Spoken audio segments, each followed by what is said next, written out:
Long time ago, in a small town, there lived a woman named Doshima. She had grown up surrounded by the love of her parents, her siblings, and her friends. As the years went by, she watched many of her friends get married one by one. Whenever there was a wedding, the town would come alive with celebrations. Traditional dances would fill the streets, and the beautiful melodies of songs would echo through the air. Doshima had always thought she would be next. She often dreamed of wearing the beaded bridal attire of her people, starting a family, and settling down just like everyone else. But fate had other plans. Doshima was an industrious businesswoman. She had built a successful fruit-selling business over the years, working hard every day to provide for herself and her family. She would wake up early in the morning to go to the market, buying fresh oranges, bananas, and other fruits to sell at her stall by the roadside. Her dedication and friendly nature had earned her many customers, and her business thrived. Yet, despite her success, there was a part of her life that felt incomplete. By the time Doshima was in her 30s, she was still unmarried, a fact that her mother never let her forget. "All your friends are with their husbands," her mother would say, her voice a mix of disappointment and worry. "Why are you still here, Doshima? You are not getting any younger." The pressure weighed heavily on Doshima. In her younger days, she had many suitors, men who came to visit her father's compound to declare their intentions, but none had been serious enough to make her their wife. Some had stayed for a while, but for reasons she didn't fully understand, none of those relationships had led to marriage. Over time, the suitors stopped coming, and the excitement of youth faded. Now, in her 30s, Doshima felt as though she was being left behind. Her best friend Grace had recently gotten married, and though Doshima was happy for her, it only made her feel more alone. Grace and Doshima had been close for years, running their businesses side by side at the market. But now Grace was busy with her new husband and household duties, and Doshima found herself spending her days at the fruit stall by herself. The laughter and conversations she had once shared with Grace were replaced by the quiet hum of passing cars and customers who came and went without lingering. The whispers in the town became harder to ignore. People would ask her why she wasn't married yet, some with genuine concern, others with judgment in their voices. "Why is a hardworking woman like you still single?" they would ask. "You should have been married by now." As much as Doshima loved her family and her town, the constant questions and pressure weighed heavily on her heart. She longed for a fresh start, a place where she could focus on her business without the weight of everyone's expectations hanging over her. After much thought, she decided to move to Lafia, the capital of Nasarawa state. She had heard about its bustling markets, busy streets, and endless opportunities for traders like herself. Her mother was not happy with her decision. "Why would you leave?" she asked. "You can find a husband here. There are many good men in this town who would marry you." But Doshima's father, who had always understood her, supported her choice. He gave her some money to help her start over. "If you feel this is what you need to do, then go, Doshima," he said kindly. "We will always be here for you." With her father's blessing and her mother's reluctant acceptance, Doshima packed her belongings and left her small town. She hoped that in Lafia, she could focus on her business and build a new life, one free from the constant questions about marriage, and maybe, just maybe, she would find the love she had been waiting for. Doshima arrived in Lafia, her heart filled with hope and nervous excitement. The town was much larger than the one she had left behind. The streets were busy with traders, customers, and the sound of vehicles moving up and down. Everywhere she looked, there were stalls and shops selling all kinds of goods, fruits, vegetables, clothes, and more. It was a new world for Doshima, but she was ready to embrace it. She found a small room to rent in a modest part of town. It wasn't much, just enough space for her to sleep and store her few belongings, but it was all she needed.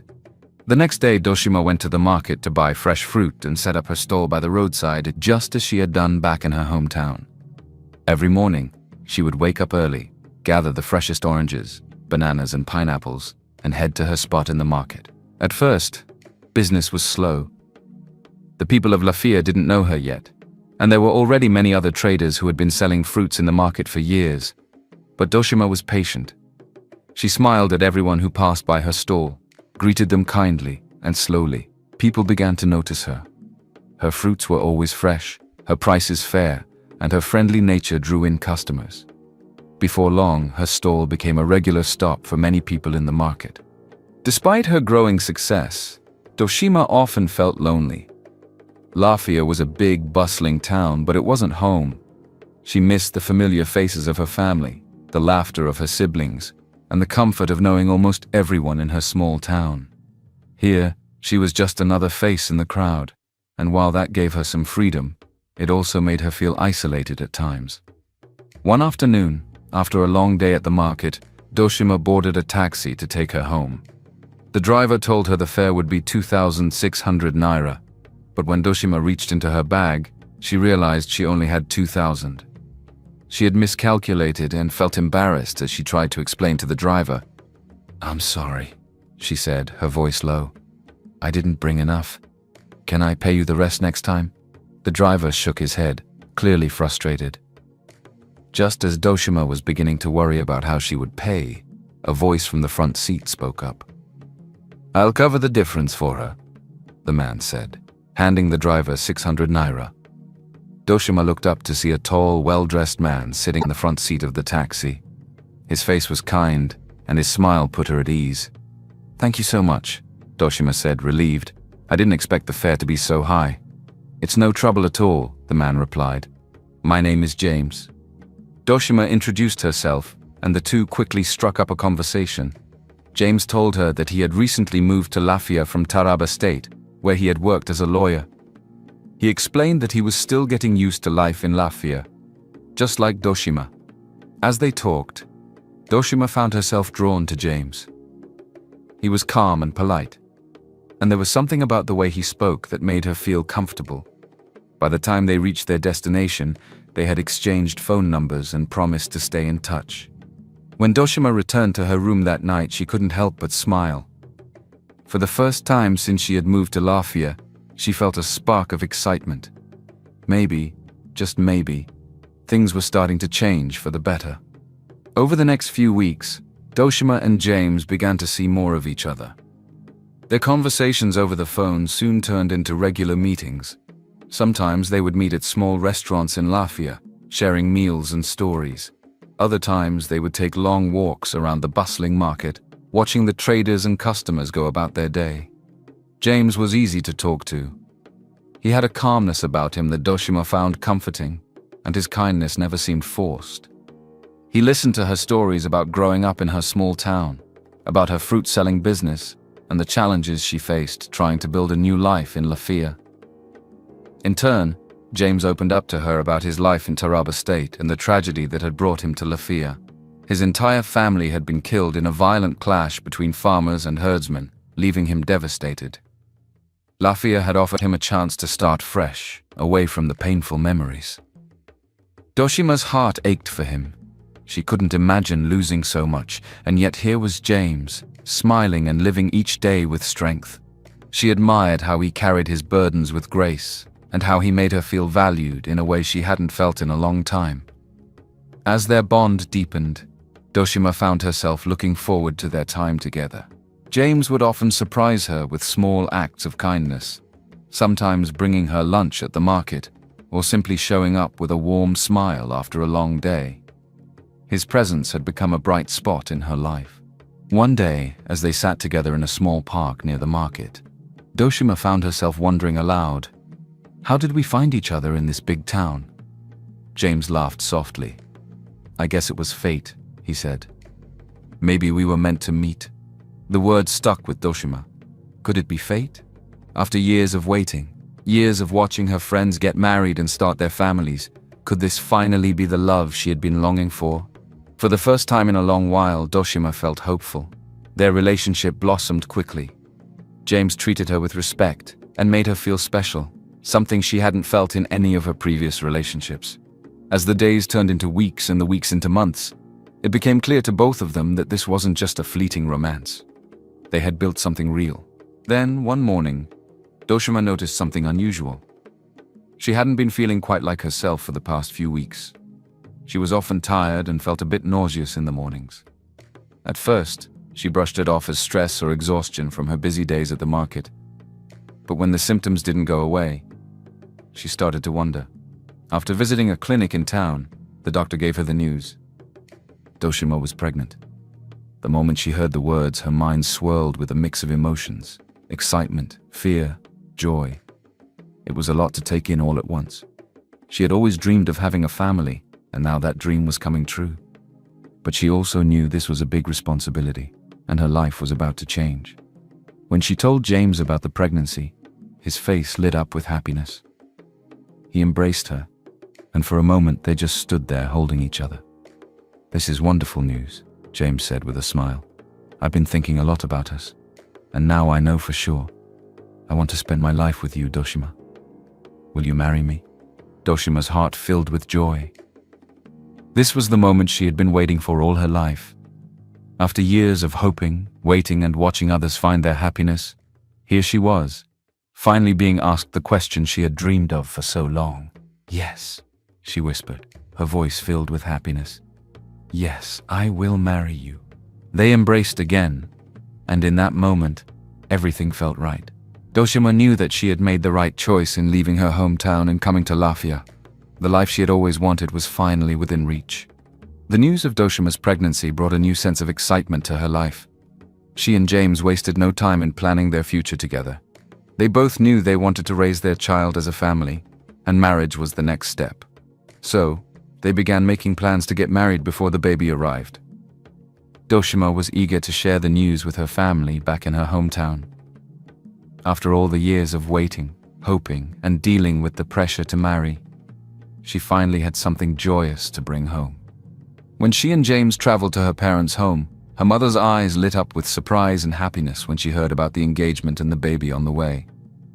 Her father, who had always supported her, smiled warmly and embraced her. "I knew you would find your way, Doshima," he said. The preparations for the wedding began immediately. Word spread quickly through the town, and soon everyone was excited for Doshima. After so many years of waiting, she was finally getting married, and to a man who clearly loved her deeply. Friends and relatives came forward to help with the planning, eager to be part of her special day. The wedding itself was a grand affair, just as Doshima had always dreamed. The entire town turned out to celebrate. The women dressed in brightly colored wrappers, their heads adorned with gel, while the men wore traditional agbada, clapping and cheering as the ceremonies began. There were drums, traditional songs, and dancing late into the night. Doshima's face was filled with joy as she stood beside James, dressed in her beautiful beaded bridal attire. Her dream of wearing the traditional wedding clothes of her people had finally come true. James completed all the traditional marriage rites and paid the full bride price to Doshima's family, much to her parents' delight. Her mother, who had once been worried about her daughter's future, now beamed with pride. The celebration went on for hours, with everyone congratulating the couple and offering prayers for their future. As the day drew to a close, Doshima couldn't help but reflect on how much her life had changed. Just a short while ago, she had been worried about finding love, about meeting her family's expectations, and about building a future. Now, she stood here, a married woman carrying the child of the man she loved. After the wedding, Doshima and James returned to Lafia, where they began their new life together as husband and wife. They moved into a small house on the outskirts of town, a quiet and peaceful place where they could focus on raising their family. Though the house was modest, it was filled with love and hope for the future. Doshima continued with her fruit-selling business, while James settled into his job as a lawyer. They were both happy, excited about what the future held for them and their soon-to-be-born child. In time, Doshima gave birth to a healthy baby boy. They named him James Jr., and he brought even more joy into their lives. Every day was filled with laughter and the excitement of watching their son grow. Life seemed perfect, and Doshima often thought about how blessed she was to have everything she had always wished for: a loving husband, a beautiful child, and a home filled with happiness. But soon, strange things began to happen. At first, life with James was everything Doshima had hoped for. He was a loving husband and a devoted father to their son, James Jr. Their days were filled with laughter and joy, and their home, though small, was a place of peace. Doshima continued her fruit business, and it flourished with the support of James, who would often help her with business decisions. However, as time passed, small but unsettling changes began to take place. James, who had once been full of energy and enthusiasm, became quieter. He often spent long hours sitting alone, lost in thought. Doshima didn't think much of it at first. She assumed he was tired from work or perhaps adjusting to fatherhood. But as the days turned into weeks, his behavior became harder to ignore. When she asked him what was bothering him, James would always answer the same way. "I'm just thinking about how I lost all my family back in Taraba." Doshima knew that James had gone through a lot of pain after losing his family in the tragic clash. She understood that the memories still haunted him, but it was starting to feel like there was more to his silence than grief. There were other strange signs as well. James, who had once been so involved in their son's life, began to distance himself from James Jr. He no longer played with him as much, and often seemed distracted when Doshima tried to talk about their child's future. It worried her, but she tried to be patient, hoping that it was just a phase. But what troubled Doshima most was James's growing obsession with death. He began talking about it more often, in ways that unsettled her. "One day, I will join my family in the next world," he would say calmly. "It's just the way life is. We all have to leave, eventually." At first, Doshima thought it was just a reflection of his sadness over his lost family. But soon, the way he spoke about it began to frighten her. It was as if he welcomed the idea of death, and he spoke of it with such calmness that it made her uncomfortable. "Why do you talk like that?" Doshima asked one evening as they sat together in the living room. "We have a long life ahead of us, James. We should be thinking about our future, about our son's future." James gave her a small, distant smile. "Life is unpredictable, Doshima. You never know what will happen. We must be ready for anything." Doshima tried to brush off his words, telling herself that he was just being philosophical, but the unease in her heart grew.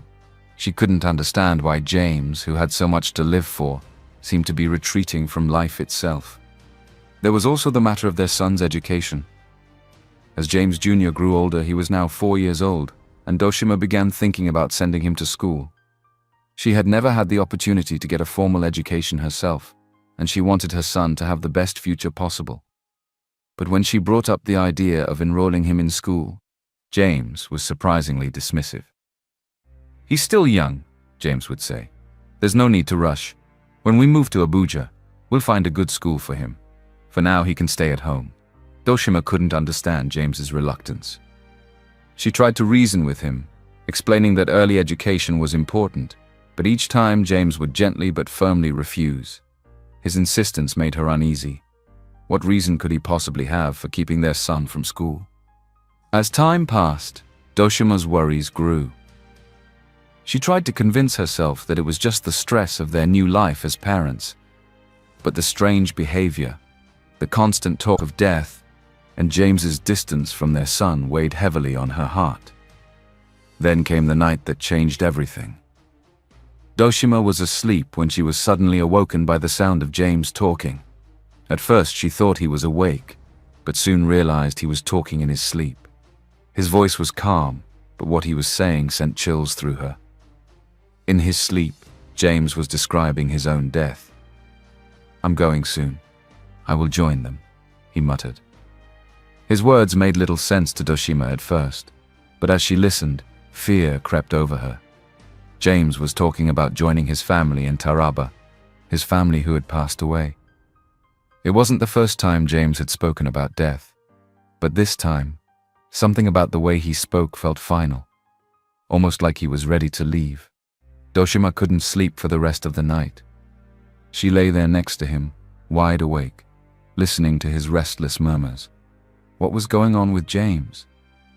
Why was he so obsessed with leaving? Why did he talk about death as if it were just another part of life that he welcomed? The next morning, Doshima confronted James about what he had said in his sleep. "You were talking about dying last night," she said, her voice shaking. "You said you were going to join your family. What does that mean, James? Why are you talking like this?" James smiled faintly, that same distant look in his eyes. "It's nothing, Doshima. Just a dream. You shouldn't worry." But Doshima couldn't shake the feeling that something was terribly wrong. James had changed so much since they had first gotten married. He had become distant, withdrawn, and now it seemed like he was preparing to leave her and their son behind. As the days passed, James's behavior grew even more unsettling. He became more withdrawn, spending hours in silence, staring out of the window. Doshima felt as though he was already somewhere else, no longer fully present in their lives. Then, one evening, after putting James Jr. to bed, Doshima noticed something odd. James was sitting quietly in the living room, not his usual brooding self, but almost peaceful in a strange way. Doshima sat down next to him, trying to start a conversation, but James simply looked at her with that same eerie calmness. "I'll be leaving soon," he said suddenly, breaking the silence. Doshima's heart skipped a beat. "What do you mean?" she asked. James didn't answer directly. Instead, he smiled, a sad, knowing smile that made Doshima's skin crawl. "When it's time, you'll understand." Doshima was terrified.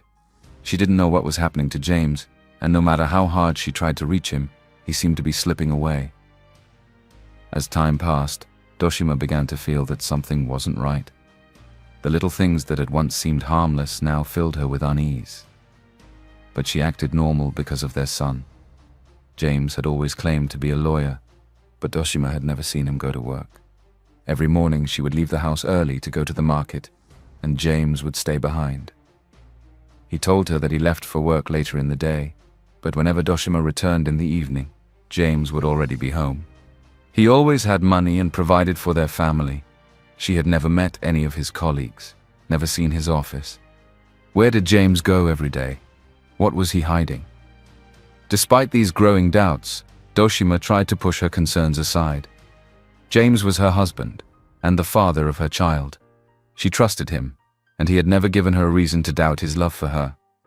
But the questions in her mind refused to go away. One evening, as they sat together after putting James Jr. to bed, Doshima decided to ask James directly. "You don't talk about work much," she said casually, trying not to sound suspicious. "How is everything going at the office?" James looked up from the newspaper he had been reading. His face was calm, but there was a flicker of something in his eyes. Something Doshima couldn't quite read. "Work is fine," he said, his tone flat. "Everything is fine."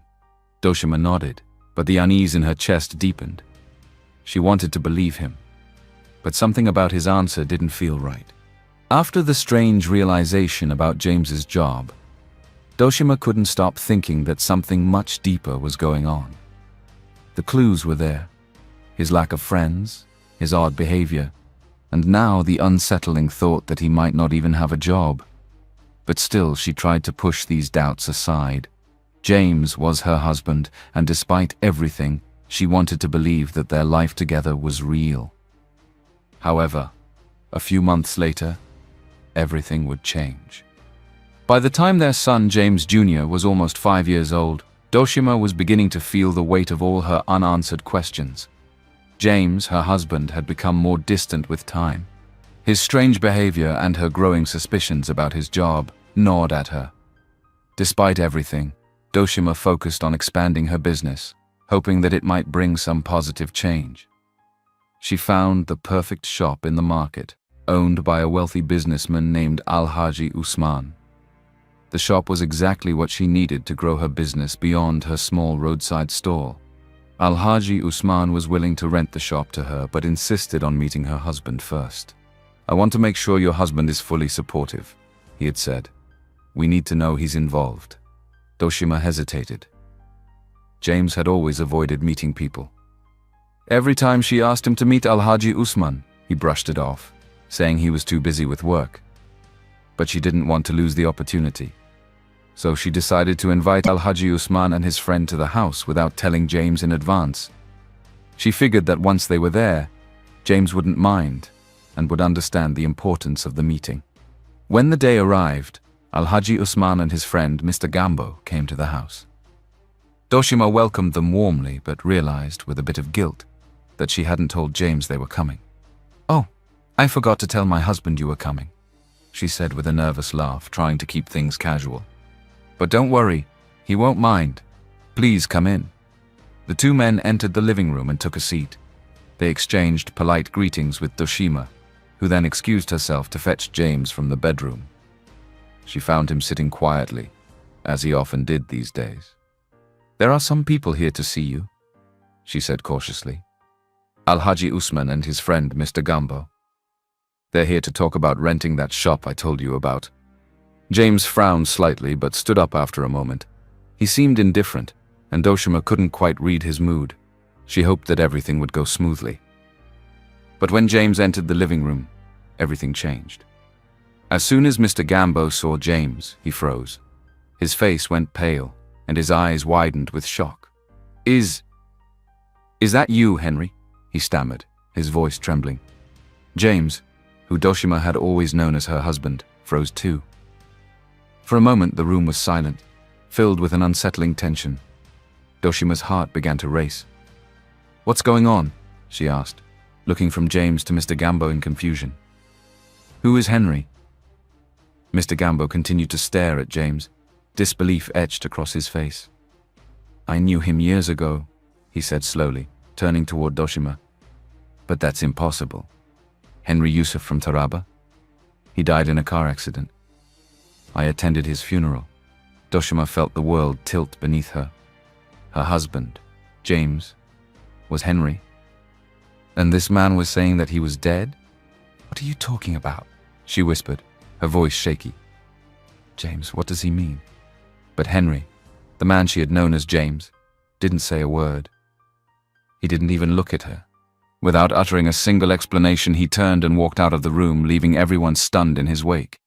Doshima followed him, calling after him desperately. "James, wait! What is happening? What is he talking about?" When she reached the bedroom, she found the window open, and Henry was gone. Worse still, their son, James Jr., was missing too. It was as though they had both disappeared without a trace. Doshima stood frozen in the empty bedroom. Her heart was now beating very fast, and her mind spinning. Her husband, James, had just somehow disappeared from the house without a word, taking their son with him. Panic gripped her, but before she could make sense of it all, she rushed back to the living room, where Al-Haji Usman and Mr. Gambo still sat, shocked by what had just unfolded. Turning to Mr. Gambo, her voice trembling, she asked, "What do you mean? You said my husband is Henry. How can he be dead? We've been married for years. We have a son together. What are you talking about?" Mr. Gambo looked at her with a mixture of confusion, pity, and disbelief. He hesitated for a moment before speaking softly, choosing his words carefully. "Doshima, I'm sorry, but the man you know as James, his real name is Henry Yusuf. I knew him back in Taraba State. We grew up together, but he died 12 years ago in a car accident. I attended his funeral. The Henry I knew died, and so did his family. But that was after his death. I don't know how he is here now." Doshima stared at Mr. Gambo, unable to comprehend what he was saying. "No," she whispered, shaking her head. "That can't be true. He can't be dead. We've been together for 6 years. How could he be dead?" Mr. Gambo sighed, exchanging a glance with Al-Haji Usman before continuing. "I understand this is hard to believe, but let me explain what I know. Henry Yusuf was a quiet man, a lawyer. I remember clearly because we grew up in the same neighborhood. But 12 years ago, there was a terrible car accident. Henry was in the car, and the news spread fast. He had died in that crash. I am very sure of this, as I also saw his body." He paused, searching Doshima's face for any sign of understanding. "We held a funeral for him in Taraba State. I was there. I saw him buried. His family died later in a communal clash. But Henry died first." Doshima's heart raced as she processed his words. "But that doesn't make any sense," she whispered. "How could Henry be alive today? How could he be my husband?" Mr. Gambo's voice lowered, a hint of fear creeping in as he spoke. "That's the thing, Doshima. He isn't alive. What you're seeing, what you've been living with, it's not a man. Henry died all those years ago. The person you know as James is probably a ghost." The word ghost hung in the air, cold and heavy. Doshima felt her body tremble, her mind rejecting what she was hearing. A ghost. How could her husband be a ghost? How could the father of her child be something other than human? Mr. Gambo continued, his voice gentle but firm. I know it sounds impossible, but Henry, your husband, is not living like you and I are. He died in that accident, and for some reason, his spirit has been walking this earth. When I saw him today, I was shocked beyond words. I recognized him immediately. He looks exactly as he did before the accident. Doshima's knees gave way, and she sank into a chair. How could I not know? How could he keep this from me? How could I have been living with a ghost and even have a child together? Mr. Gambo handed her his phone, scrolling through old photos. He stopped at a picture of a funeral, the one for Henry. The grave was marked with Henry Yusuf's name, and there was a large crowd gathered to mourn him. Mr. Gambo was there, along with others who had known Henry from Taraba State. I kept these pictures from the funeral. I had uploaded them to Facebook, Mr. Gambo said softly. Everyone in the community knew about Henry's death.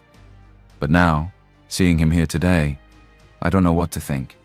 Tears filled Doshima's eyes as she stared at the photo. The evidence was undeniable. The man she had married, the man she had built her life with, had died years ago.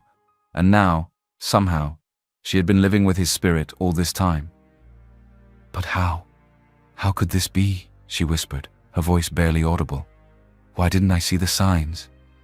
Alhaji Usman leaned forward, his voice quiet but steady.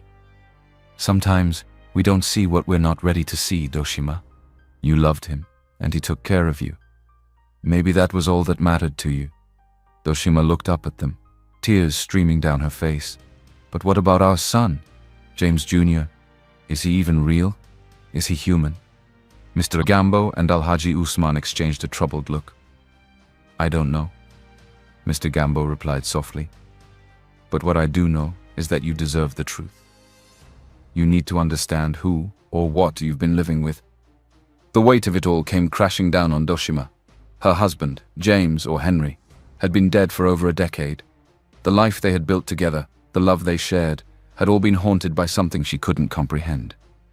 And now, he was gone, taking their son with him.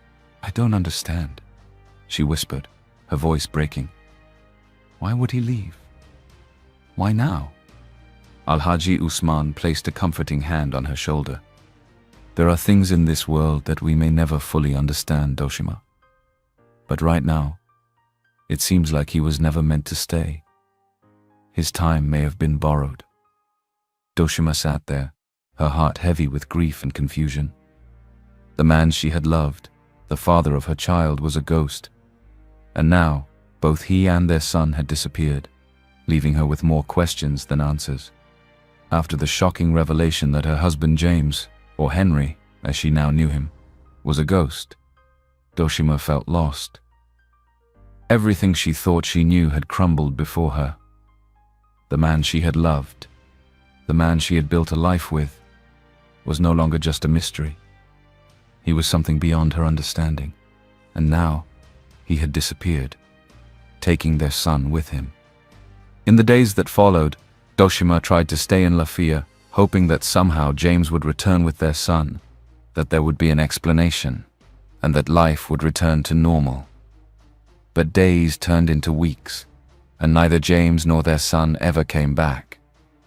With every passing day, the house felt emptier, and Doshima felt her heart breaking further. The story of Doshima and her ghostly husband spread quickly throughout the community. The tale of James, the man she had loved and lived with for years, who turned out to be a spirit. Whispers of her strange marriage and the sudden disappearance of both James and their son became the center of attention, not just in her hometown, but in neighboring communities as well. Unable to bear the constant questions and the weight of the mystery, Doshima eventually moved back to her hometown, where she had grown up. There, she tried to rebuild her life, returning to a quieter existence as a food vendor. But no matter how hard she worked, the memories of James haunted her. She struggled daily to cope with the reality that the man she had loved was not truly alive. He had been a ghost all along, and worse, he had taken their son with him when he disappeared. To find peace, Doshima turned to spiritual prayers. She sought the help of priests and spiritual leaders, hoping they could help her understand the traumatic events that had unfolded. Night after night, she prayed for guidance, for answers, for some kind of closure. But no matter how much she prayed, the questions remained unanswered. Where had James gone? Why had he taken their son? And would she ever see either of them again?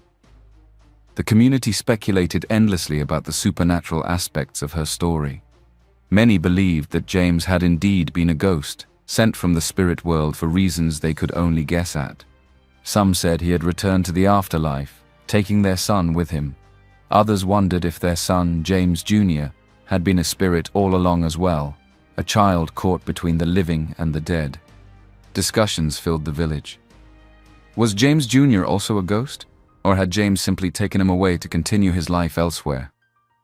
Could it be that James was still living, not as a ghost, but in another place with their son, carrying on with a new life in the shadows of the living world? No one knew the truth, and the lack of any trace of James or their son only deepened the mystery. Some villagers believed that Doshima's son too had been part of the spirit world all along, never fully human. Others suggested that James might be living in another town, still blending in with the living as he had done with Doshima, continuing his existence in secrecy. The eerie narrative left everyone questioning the boundaries between the living and the dead. Could someone truly live among humans, unnoticed, for so many years as a spirit? And what did it mean for Doshima's son? Had he been taken into the spirit world? Or was he alive somewhere, hidden from sight? In the quiet nights of her new life, Doshima often sat alone, staring into the distance. The love she had shared with James felt real, and the memories of their life together were vivid in her mind. But now, they were clouded by the strange, supernatural truth of who he really was. And so the story of Doshima and her ghostly husband remained a mystery.